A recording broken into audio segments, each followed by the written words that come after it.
Welcome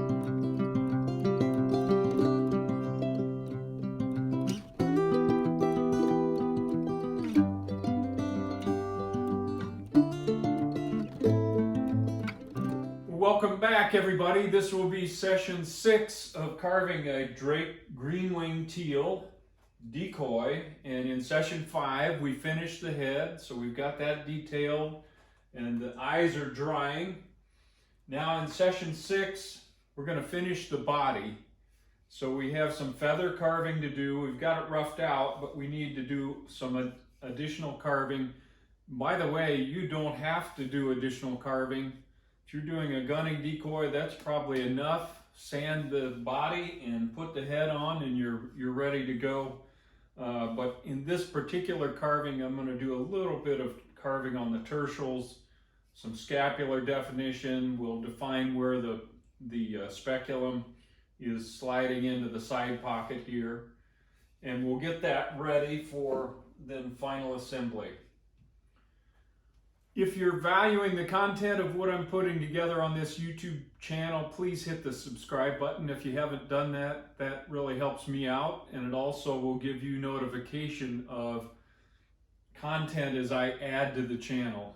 And hopefully build this into a place where newer carvers can learn how to carve, and people that have been doing it for a while can be inspired and learn some different ways of approaching things. I don't have it all figured out. I've said that before, but I'm hoping this channel provides value to a broad swath of people. So let's get going. Thanks for coming back. All right, before we start carving, just a little bit of layout work that I've done to define the tertials, as I mentioned, and I just used the dividers and my pattern to make sure that things are lining up. This is where the scapulars start. Get a measurement from the tip of the tertial to the scapulars. And then I'm going to carve some definition in where the scapulars are. I'll also carve some tertials in here.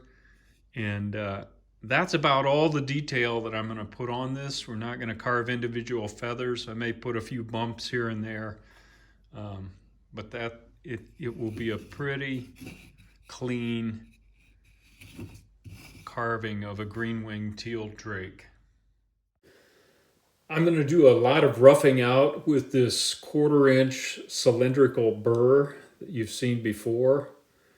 And I'm going to begin by defining where the scapulars meet the tertials back here and just cutting a groove to begin the process of. We want those scapulars to be a little bit higher and laying over the tertials. So I'm going to cut grooves in, and then we'll lower the section where the tertials are before cutting in detail on the tertials. I want to put in this nice black characteristic wing mark that you see on a green-winged teal drake. And so I need to lower that side pocket a little in that area just to give myself room to display that black patch. So I cut the side pocket down a little bit, and then I'm re-rounding that and just roughing that in now.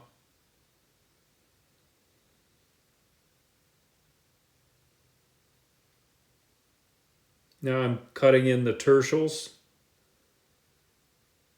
A little bit off screen there, but I'm basically following the line of each tertial and putting steps down as you go to the next lower tertial, if that makes sense. Here's a view of that area after the step down has been cut, and then I'm going back in the other direction, rounding those scapulars a little bit.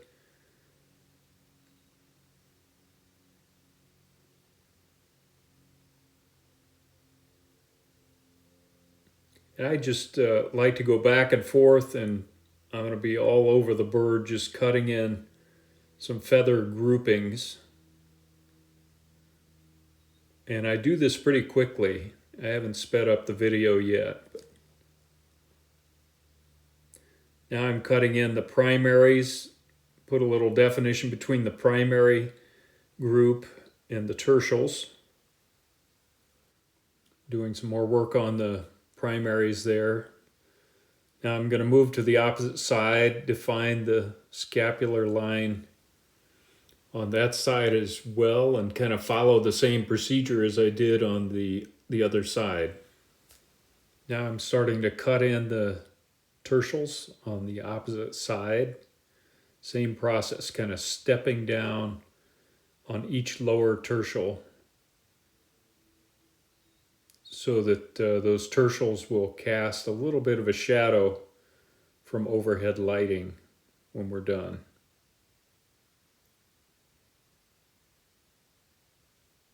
Sorry, this is almost off the screen, which is not helpful, but this is a duplicate of the other side.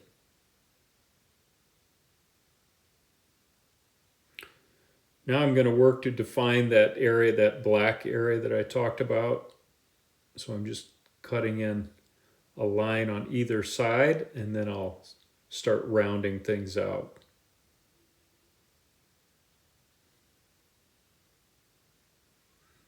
It's taking the side pocket down a little bit more so there's not a shelf there on the side pocket. Just defining the tertials again, rounding the scapulars on each side. So I'm going to speed the film up here so we can just watch. Okay, we're at the faster speed now, and I'm just working the bird back and forth. Very much a sculpting process. You're sculpting wood. And I'm doing a little more definition in the back there, taking that down on both sides and defining the cape a little bit more. And remember, those cape feathers overlay the scapulars, so that you want them to be a little bit higher than the scapulars.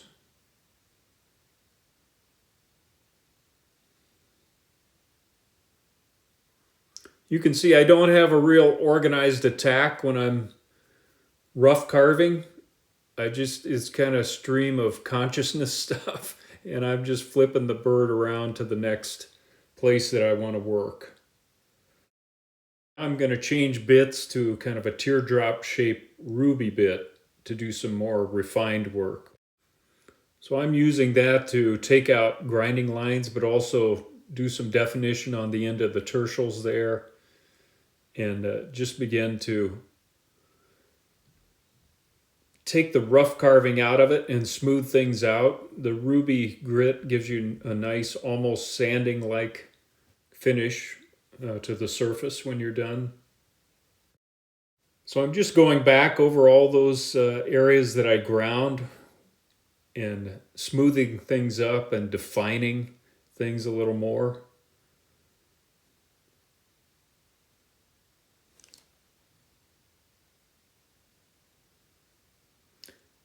Every once in a while, it's a good idea to stop and pencil in some more guidelines before you keep carving. I know this is kind of redundant, but I did want to show you enough of the process where you can get a feel for how things are shaping up over time as I continue to work with the ruby grinder. And by the time we're done here, then we'll be ready to do some sanding. Now I'm going to shift to the sanding drum and just do a sanding over the entire carving, just to remove grinding marks and smooth things out. So I'll speed this up so we can get through this quickly.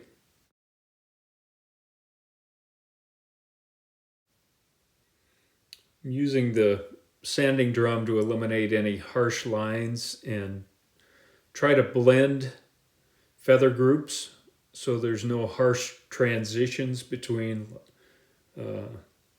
tertials or between the scapulars and the tertials. And I'm just using it also to sculpt a little bit more and add a little more shape to the bird. But in general, we're getting rid of all of the grinding marks with the sanding process.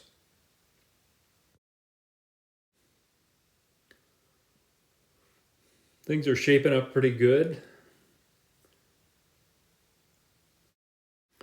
I'll just finish up with the drum and then I'll switch to hand sanding. And I use about 120 grit hand sandpaper and just sand things down further. This gets areas that the drum just can't get to, and it helps to round and soften things. Now that I have things sanded, I'm going back to this triangular shaped ruby bit, and it's a little easier to see things that need to be cleaned up. So I'm just carefully going back through things and again removing any remaining grinding lines and just making sure things are nice and clean. I'll just speed up the video here and you can kind of watch as I finish the carving process on the body here. Again, I don't want to duplicate things, but I want to show you enough where you get a feel for the process along with just the technique. I did decide to put a few more feather group bumps on the side pockets of the bird. Not many, just enough to cast a little bit of a shadow, and that will complement the paint later to put some life in the side pocket area of the bird. So I did that on both sides, just using the grinding equipment, and now I'm going back with the drum sander and blending everything so it's nice and soft. There's no harsh transitions, but just casting some nice soft shadows on the side pocket area. I didn't go through that carving process in detail, but just very similar to the scapular and tertial work. Start with a little heavier grind, then use the ruby bit to soften things and finish up with the drum sander to soften things further, and then a little bit of hand sanding just to round everything back and give it a final touch.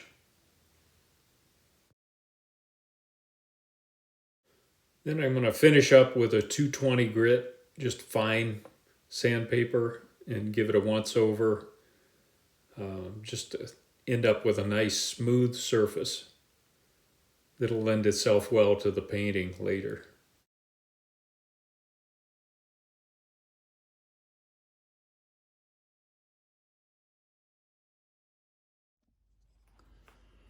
Okay, the body's shaped up, and I'm just gonna use a little plastic wood, put some acetone on there for, again, for bonding, and just fill these holes with plastic wood. And those are the holes that we had created during band sawing. And then just use a little acetone to smooth things out.